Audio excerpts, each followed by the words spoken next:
Hi, I'm Lisa Sim for Sim Minerals, and you're watching WatchMojo.com. And today we have Jen as our lovely model, who's going to be Marilyn Monroe. You know, she really is like a main staple icon of glamorous makeup looks. So let's just start with the foundation. Back in the day, it was like hardcore pancake, full-on foundation. We're going to go more modern approach. We're going to start with a mineral foundation, Sim Minerals in Cool Beige.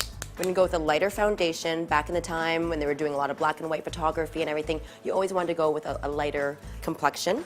So I'm just doing small circles, and I'm going everywhere, going onto the lid, inner corner, under eye, all in the same time, even across the lips as well. That creates a great base for the lipstick at the end. What Marilyn always had done is a base shade, something that's a little bit off-white, something that has a little bit of sheen to it. I'm just gonna start with Candlelight. We're gonna use a large squirrel fluff brush. Everything was very matte at that time. Inner corner all the way across the lid, from lash line all the way up into the brow bone. Really want to have that color as concentrated as possible on the lower lid, because afterwards what we're going to do is I'm just going to take a good old chiseled double angle brush with a light taupe color. This one's called Flax. They were using taupes and browns at that time, so it's not really to like see color on the lid, but just to define the shape of the crease. And just do a little half moon action, finishing towards the middle, tapering it off. You don't really want to drag that color too far inwards. And then just blend up and out. So the next thing is going to be the eyebrows. We're going to stay again with the light taupe shade for the brows. We're going to use it with a small angle brush. Marilyn had beautiful full eyebrows, so it was just fill in with light feathery strokes. Brush that through. So opposed to contrary belief that Marilyn Monroe had like liquid eyeliner, black liquid liner, like doing that doe eye effect, she was really just doing it more with like pencils and shadow, and not really black, but more like a brown. It was across the entire lash line and then just extending a little bit past the eye. Her whole thing was about having that real doe-eyed look. So the way that it was achieved was actually by going with a wider line in the center of the eye, in the middle, versus going wide at the outer corners. I'll go back over that with a dark brown pencil. It's always very thin, wider in the middle.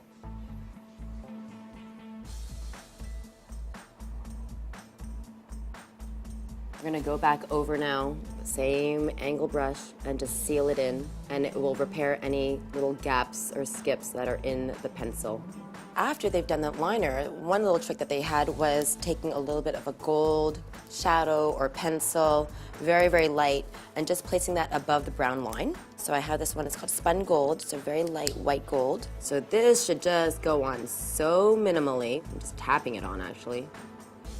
They actually used a little bit of off-white, white, something, again, that's a little bit shimmery, and they're applying this to the middle of the lid as a highlighter underneath the arch of the brow, and apply that to the middle of the lower lid.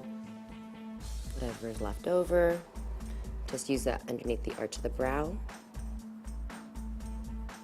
If anything's fallen, you can always take a little bit of loose powder and place that underneath the eye to catch any residue that's coming off. Okay, this is probably some kind of medieval torture device, but I think it was like really popular at that time. So we're gonna use the lash curler.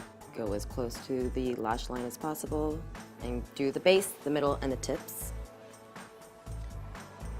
And having that little extra curl will be good for when you're integrating it into the fake lashes that Marilyn wore. So what I'm gonna do is just take a little bit of lash glue. We have our false eyelashes. Take a little bit of glue and just run that along the edge of the lashes. Kind of let it air out a little bit, just so it gets a little sticky, a little tacky. Sometimes what you can do is just give it a little bend as well. Don't close completely, and get as close to the natural lash line as possible.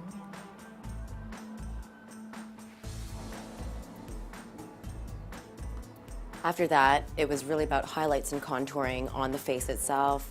Contouring is going to be done with a bronzer. It's one that I always use. It's one of my favorites, the one from Arbonne. So her makeup artist always did the temples, underneath the cheekbone, and just underneath her jaw as well. Because Marilyn wasn't a wafy girl. She was a full-figured girl, so she had some curves going on. So this was a way of creating some separation so that she had a nice pronounced jaw and chin line. Once you've done the contouring, now we can go with the highlighting, and that's going to be done with glow. And you can always take a smaller shadow brush again, so the same one that I used for the base shade on the lid. And that's really just going through the tops of the cheekbone. I'll take whatever bit of brown and taupe. So the same way that we did a thicker, wider line in the middle on top, we're just going to be accentuating the center as well, so it does a more rounded eye. After that, it's mascara, top and bottoms.